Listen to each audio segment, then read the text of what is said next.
tanpa hadis, tanpa sunnah, maka kita tidak akan mengerti Al-Quran. Atau dengan kata lain yang lebih luas lagi, kita tidak akan mengerti Islam itu apa. Sunnah, begitu pentingnya sunnah atau hadis ini.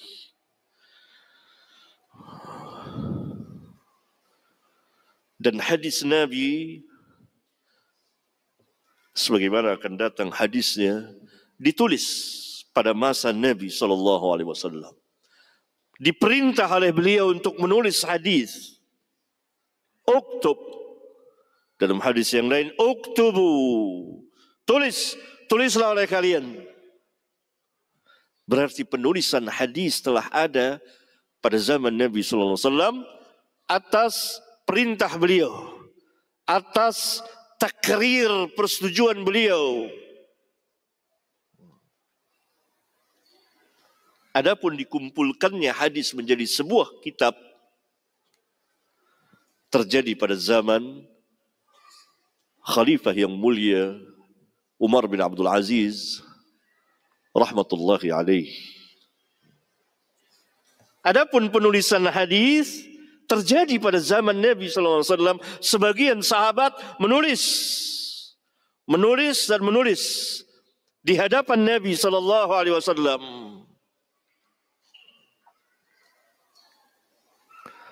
Dan juga atas perintah Nabi.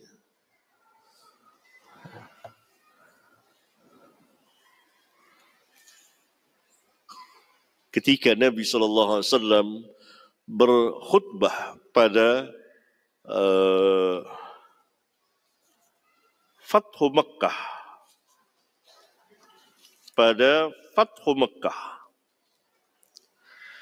kemudian salah seorang sahabat meminta kepada beliau, yaitu Abu Syah namanya, ya Rasulullah, wahai Rasulullah, tuliskanlah untukku.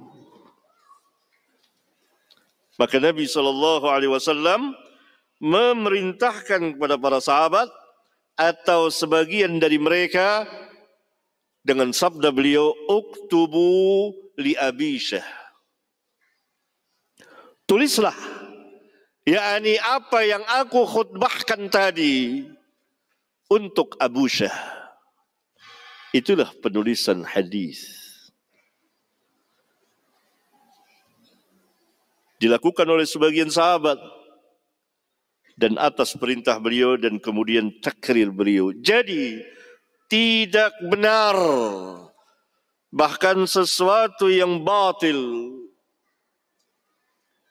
apa yang dikatakan oleh sebagian manusia bahwa penulisan hadis terjadi 2 abad setelah Rasulullah SAW wafat. Ini kejahilan, berbicara tanpa ilmu, atau salah paham, gagal paham terhadap perkataan sebagian ulama. Berbeda antara penulisan hadis dengan pembukuan hadis. Penulisan hadis telah ada pada zaman Nabi SAW. Sebagian sahabat seperti Ali bin Abi Thalib, Abu Bakar As-Siddiq, Amr bin As, Abdullah bin Amr bin As, dan para sahabat lainnya radhiyallahu anhum menulis dan mempunyai catatan kitab, catatan hadis mereka.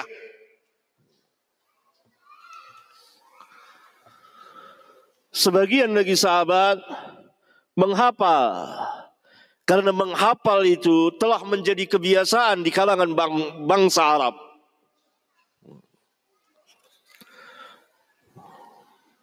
Sehubungan sebagian dari mereka tidak bisa membaca dan menulis. Karena itu, hafal dan menghafal itu adalah kehidupan keseharian mereka. Sehingga hafalan mereka kuat sekali. Demikian juga tabi'in, menulis dan sebagian menghafal. Ada yang menulis dan menghafal juga. Karena hadis kedudukannya adalah sebagai hukum Islam yang kedua dan sebagai penafsir Al-Quran dan yang memberikan penjelasan terhadap Al-Quran tentu terjaga, terpelihara sebagaimana terjaganya Al-Quran.